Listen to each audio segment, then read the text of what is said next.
Ugh, there's so much stuff on this desk right now. Hello, welcome once again to Stuff and Things, where I like to talk about stuff and occasionally even things. I'm your good friend Bradley, and today is a Sunday Stuff and Things. And on this Sunday Stuff and Things, because I have so much stuff on this desk, there are quite a few things that we're going to be talking about, including upcoming videos, things that you can look forward to on Stuff and Things and working. We're going to be talking about S-ing my P, the euphemism I use, and how some people find that very annoying. I'll talk about it for the final time, why I do it, why I think it's fun.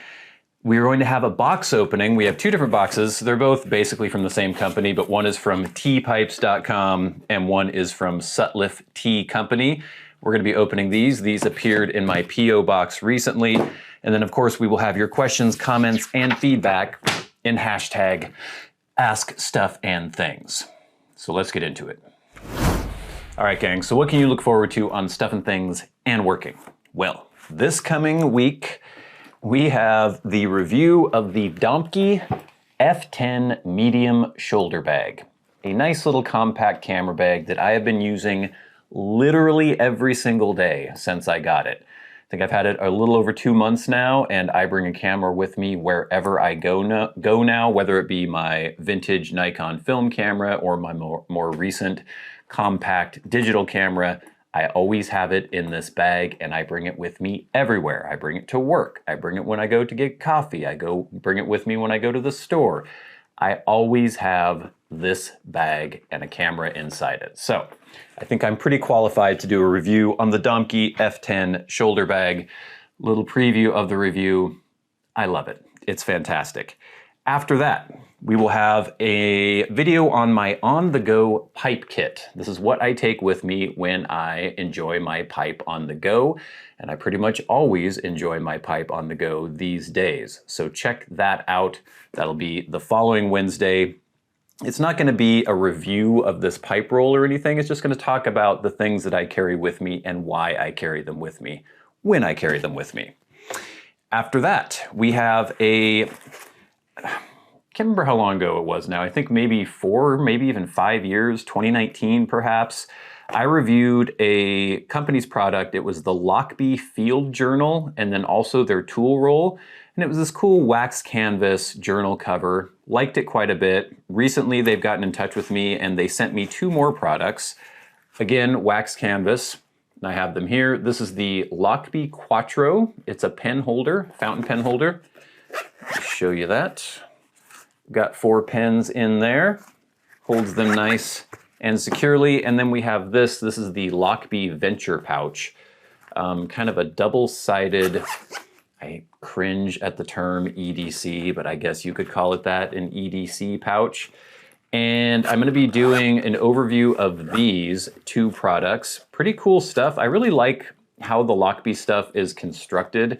They use YKK zippers. It's pretty rugged wax canvas. I like that they always have kind of these options for carrying. They have this little carry handle here, these D-rings here.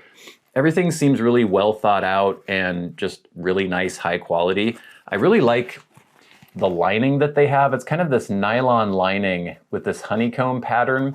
Everything just feels good. It looks good. It just kind of screams quality. So the Lochby Venture Pouch and the Lochby Quattro, I will be doing a video on those soon as well. And then in working, oh yeah, I need to edit that episode. It takes a long time to edit the working episodes. Episode 27, I believe, where we've come sort of full circle. The very first working episode I ever posted was on pouring garage slabs for this client that we have. We do all their flat work and their foundations and everything. And that was the very first working episode. I think it was recorded maybe in May, late May last year. Well, now it is early May this year, and I've just recorded. The cycle has come around again. We're doing garage slabs for those people. Obviously, the filming is a little bit different. Things have evolved on working. I do more of those time-lapse shots and things like that. Still very interesting. I'm very, I guess, a bit perplexed that the working videos don't get more views. And I know that I can't put myself in the position of someone who is not me. I can't not be me. But when I watch these videos, I'm like, yeah, these are interesting. I think this is interesting stuff for people to see. And they're just not getting traction. So if you guys haven't watched the working channel, if you haven't gone there, I have ostensibly 50,000 subs on this channel. I know a lot of those are ghost subs. Some people sub when they see one particular video, and then they realize that a lot of my other videos aren't on that one thing that they thought my channel was about, and so they don't really come back. It's all complicated on YouTube, but there are tens of thousands of people subscribed to this channel. So if a fraction of you would go over to Working and check that channel out, we need to get it in the algorithm, because I think it's something that could really have legs if YouTube put it in front of more people. So Working episode 27 coming up as well. That'll be this coming Friday. Lots of good stuff on both channels. All right, so we'll start this off with a missive from @DanielGarrett0123. Now, I'm not trying to jump on Daniel or anything. He's totally fine, but Daniel says, so is this essing your pee stuff all about allowing language to be controlled? Is it because your account will be penalized for using certain words? Is this a return of McCarthyism or the Salem witch trials? What goes on here?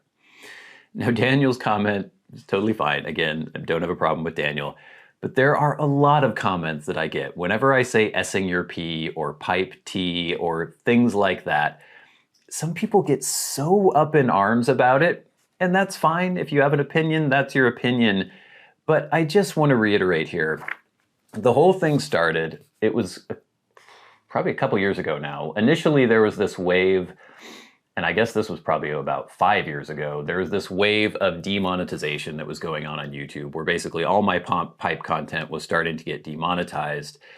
And that was one thing, fine. I started a Patreon, and we were able to weather that storm. But then a couple years later, there was this wave of age restriction that started happening, where any video where it showed me actually like putting a pipe in my mouth and lighting it was getting age restricted. And then there were also videos where it seemed like certain terms were getting things age restricted. And just so you know, if something gets age restricted on YouTube, you might as well not have even uploaded the video. It might as well just disappear off the face of the earth, because YouTube makes it so only people who are signed into their account can look at the video. They don't put it in front of anyone. It doesn't get into the algorithm at all. They don't put it in front of people's faces. It just doesn't exist, basically, if it's age restricted.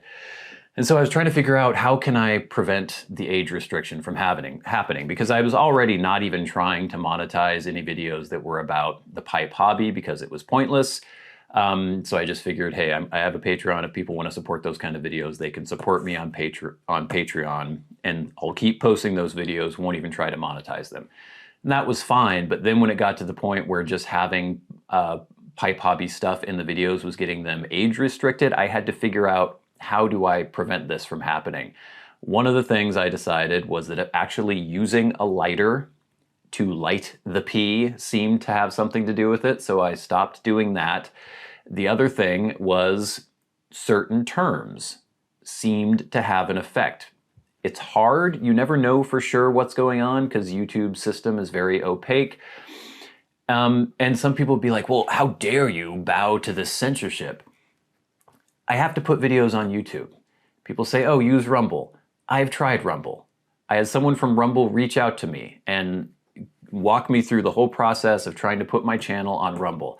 I did it. Nobody watched anything on Rumble, and then it stopped working. The feed that I had on Rumble that was supposed to take my YouTube videos and put them on Rumble, it just stopped working. I couldn't get any answers as to why. I couldn't figure out why. It just doesn't work, and people don't really watch things on Rumble. It's just not the same as YouTube. So this is my primary platform. I have to put things here. I don't own the platform. Google does. I think their decisions are stupid. I wouldn't try to censor the things that they try to censor, or most of the things that they try to censor, but I'm not in a position to really do anything about it. My channel has 50,000 subs. They don't give a flying F about me or my channel, and that's where we are. I have a lot of people who watch the channel who are great. All of you out there, you're very loyal, very great people and great viewers, but it's a drop in the bucket compared to the viewership on YouTube. I don't know, it's billions and billions every single day. So Basically, YouTube is where I need to post my videos, and if I want my videos to be seen, there are certain hoops that I have to jump through. The whole S-ing the P thing, though, I don't know how much effect that actually has, but after I was doing it for a while, I just found it amusing. I think it's funny to say S-ing your P. I like saying pipe tea. It's just fun. It's a fun little language that we have now. Our own little shorthand for when we're talking about the hobby.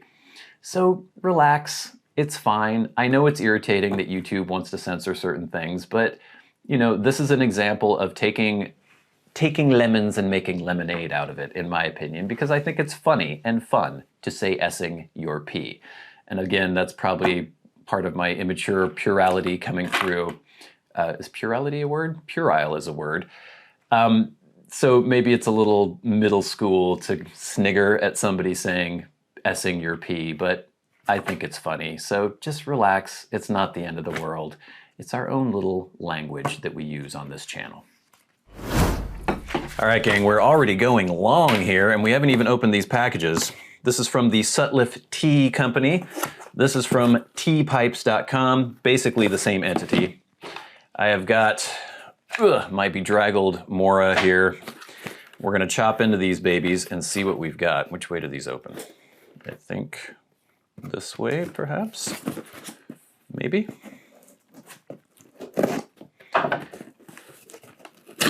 Maybe not. Might just rip into it, see what happens. There's like a tab in here that I can't get out. There we go. Ugh. I don't know what's happening here. This is not your traditional box. This is the one that was labeled from teapipes.com. We have some packaging material inside. And inside that, there is a tin, I believe, but there is also a little bit of information. Let's look at the tin first. Interesting. This is really hard to read because it's gold on brown. 175. The Old Boss. Okay. Let's see. The 175th anniversary blend. Let me show you the actual blend here. Interesting. Okay, a 1.75 ounce tin. Release date 4/23/24 at 6 p.m. Celebrating our 175th anniversary. Wow. It was only fitting to bring back the Old Boss, presented with founder Henry Sutliff's portrait, just as it was over a century ago. We dug into our vault for an old classic. Before mixture number 79, before Heinz blend, there was the Old Boss, a Latakia heavy English blend with the finest red Virginias and Turkish leaf. A touch of perique for spice and burley to round the edges. Light up and enjoy this throwback and celebrate 175 years with us. Interesting. So that is the original Sutliff, Henry Sutliff, on the tin. And this sounds like kitchen sinky kind of blend where you've got the burley, the perique, what all was in there? There's Latakia, red Virginia, Turkish leaf, touch of perique for spice, burley to round the edges, and they call this a heavy English. So this sounds like something I might enjoy. Quite interesting. The Old Boss, celebrating 175 years of Sutliff. Okay, let's open this one that is actually labeled as being from Sutliff, even though that one basically was as well. Cardboard dust everywhere here. These boxes don't work properly. Okay. Inside this one, we have more packaging material. We have little, oh, what? What? Could these be? They're little Boveda packs. And look at those. What are those things? We don't see those very often on this channel. This is really cool. What is this? This is, I might actually need my glasses. I'm getting old, gang.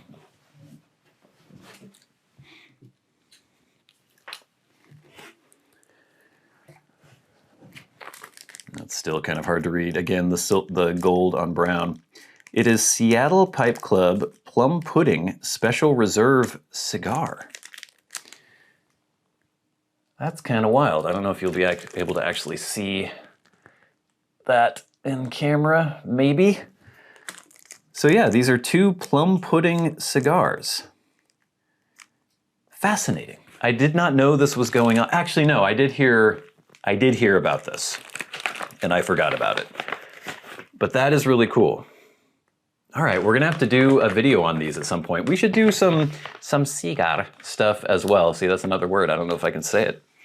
Yeah, that's really fun. Very cool. Ugh, I can't look at normal things with these on. Anyway, we have some cool blends here, or 1 cool blend, and then 2 cool burning sticks that we can use.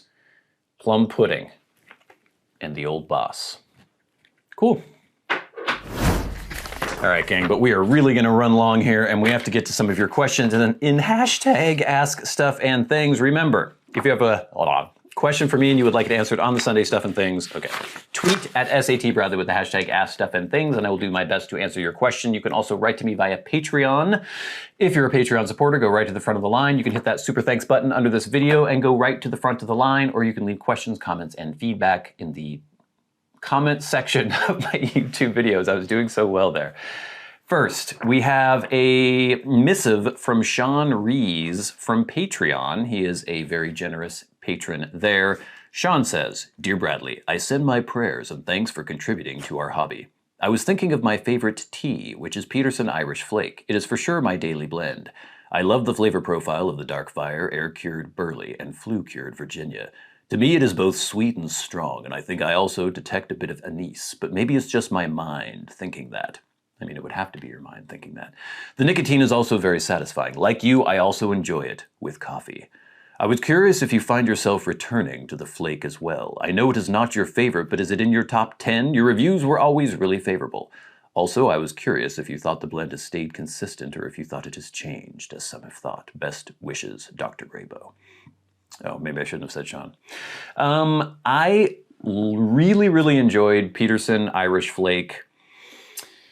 6-7 years ago, I was really into it a lot. And I was also a huge fan of Aged Burley Flake by Solani. I've had Aged Burley Flake recently. Doesn't taste exactly the same as it used to. And Peterson Irish Flake doesn't taste exactly the same as it used to. I put them in a similar category as these nice, rich Burleys that are a really good, like, early morning coffee blend. I still like Peterson Irish Flake. It just isn't quite the same, and I don't know if I could really put my finger on exactly what's changed, but it isn't... It seems more on the sweet, syrupy, like molassesy end of the spectrum, and before it seemed like it was... like a more crisp, dry sensation. I don't know, it's hard to explain, but it has to do with the mouthfeel and just the body of the blend. I need to have another tin soon because I haven't had it for, I don't know, it's been over a year at least since I've had a tin of Irish Flake, but it was always one of my favorites. Maybe it still could be. Thanks for writing in. Next we have, via Patreon, Axel Dalmark. Thanks for another video, Bradley. I strongly dislike the lingering smell that any type of essing indoors causes, and therefore I exclusively ess outdoors. At home, I have a small porch where I ess during the summer months when the days and evenings are calm and warm. But my favorite place to ess is by far in the evening after a day of flying at the Glider Club. The Glider Club. A friend of mine in the club gave me my first proper experience of the pleasures that pipe essing can bring about 3 years ago, and it has become sort of a ritual of ours to reflect on our day of flight over a pipe. Greetings from the north of Sweden, Axel. Wow. Gliding and then having a pipe. That sounds very cool. Thank you, Axel, for writing in via Patreon. Next, we have feedback from last week's Sunday Stuff and Things. This is from @Zigmeister67. We were talking about where you ess your pee, if you're able to ess your pee indoors, or if you have to primarily do it outdoors. The Zigmeister says, I'm always outside. Pretty rough in the wintertime. Wind is also a bit of a pain. I travel with my cob and little pouch. Heck, I'm outside right now with my pipe. @Mike Peterson says, construction site during rough-in or in work van, where I ess my pee. At SteveMZ5UY says, hello Bradley, I'm pretty fortunate that I can S my P inside or out in my car, plus my wife likes most of the blends I S. We live in a rural area. Very lucky that your wife is a fan. At Celtic Magic says, as I mentioned in my last comment, my go-to spot is a place in the park. I have a bench that sits next to a walking trail that sees very little activity. Here in Florida, it's usually breezy, and the last few weeks proved to be more than just a little breezy. Naturally, I had to deal with a little heated bowl on these days. The handful of people that walk by haven't given me any grief, thankfully, and one person said to me, respect for the pipe, man. I haven't had any... So was that a command? Respect for the pipe. Or was it like, hey, respect for the pipe? I haven't had any compliments on the smell, but I haven't had any negative feedback either, so all is good. At Les Brady says, interesting question. I S in my car, mostly idling on the public street in front of my place because the building owner not only prohibits S-ing in the residence, but on the entire property. I probably met more people just by making eye contact and waving smiling than I normally would otherwise, and no one has ever said a negative word about either a pipe or a cigar, which I find interesting because neither are very usual, though neither are cigarettes, which people really seem to dislike, especially in my little hippie town. Yeah, my bigger hippie town is kind of like that as well. At Frederick, but you could have pot all you want and nobody seems to care, even though I find that I don't worry about it. It's legal here. I don't care what people do, but the smell is much worse to me than most tea products. At Frederator4951, I have a small outdoor area surrounded by nature that only shields me from the sun. Sun, period, and then wind and rain, ellipses. I just have to pick my moments and roll with it. So maybe it doesn't shield you from the wind and the rain. It's always windy here as well. Lightning is always an issue. I go through unburned butane very quickly. What are your thoughts on Zippos? Is there a high wind pipe lighting apparatus that you would recommend? Zippo. Zippo is what I use when it's windy. Works great. Then we have some feedback from the, thank you for all the feedback from last week's Sunday Stuff and Things. Please keep it coming in. And now we have some feedback from the Marlin Flake full review. How are we doing on time? Don't want my camera to turn off on me at 30 minutes. At Big Country Briar 9911 says, I have a similar relationship with Cavendish. I love a few blends with condiment amounts of Cavendish, but most give a sensation like they could bite. Appreciate the review, Bradley. I was mentioning Cavendish. I think I made the distinction in the review that I know there's a difference between Virginia-based Cavendish or Burley-based Cavendish. The Burley base is usually what is used in the US for the kind of gloopy aromatic Cavendish, and then Virginia for the like English style black Cavendish. I do prefer the English or European style. It still can have a tendency to bite me a little bit. It gets steamy for me. It's not as bad as the Burley base. Anyway, at Sergei Gorokov says, hi Bradley, thanks for the review and all the cool videos. Love your channels. As for the presentation of the flake, in Russia we call it a belt, which is very apt because that belt, or I'm calling it a belt now too, that sheath, that giant mass of marlin flake, it was like this huge long ribbon. I was thinking of it like a necktie. You could tie the marlin flake around your neck, maybe a cravat. But yeah, belt is very apt. At Skippy B Coyote 95, it's always amazing how different people's mouth chemistries work. For me, black Cavendish smooths out a blend and prevents tongue bite, whereas I really have to be careful with bright Virginias because they'll bite the heck out of me if I get them any hotter than a slow, smoldering ember. We have at MC GJ8FG. I've not experienced tongue bite with Marlin Flake. Meanwhile, Cavendish, boring on its own, adds a light, naturally sweet mellowness that plays well with stove Virginias and Perique, in my opinion. Seemed kind of 50-50 with some people enjoying a condiment amount of Cavendish and some people not liking it at all. Thank you for all that feedback. Please keep it coming in. It really helps make the show go. I love hearing from you, getting just your opinions on the videos that I'm posting and your feedback on the things that we're discussing. So please keep that coming in. But now it is time for the very best part of the show, and that is where we thank our Patreon supporters. Remember, if you would like to support the channels on Patreon, there is a link in the description box below, and it is much appreciated.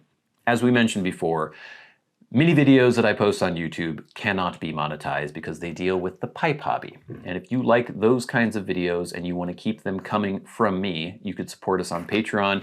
It also just helps with all my video production. It takes a lot of time and a lot of effort to make videos on YouTube. And your support on Patreon makes that job a little bit easier and helps this channel keep on going and working as well. We're on a drive for 100 $5 supporters on Patreon, and as I mentioned, the link is in the description below. Thank you. But every week we shout out those who support the channels at $25 or more a month. Think of them as the producers of the Stuff and Things show. People like Glenn Dunnington, Jason Buckner, Ryan McFadin, Arcturus, Ashes of the Phoenix, Jonathon Proctor, Kyle Waitkunas, ConCoClem, Charles Mowers, and Friendly Piper.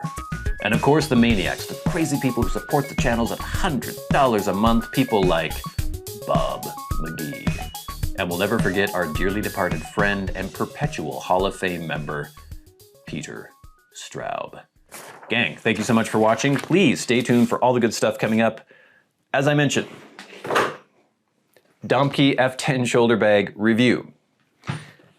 On the go pipe kit. Lochby products. Working episode 27. Please check out my photography-centered Instagram at bradleyavictor.com. Do all of these things and I will be well pleased. But until next time, until we meet again, I've been a good friend, Bradley. You've been the audience. Has been Stuff and Things on a very, not pleasant yet, but getting there. Sunday Stuff and Things. I'll see you later. Hot, hot, hot, hot.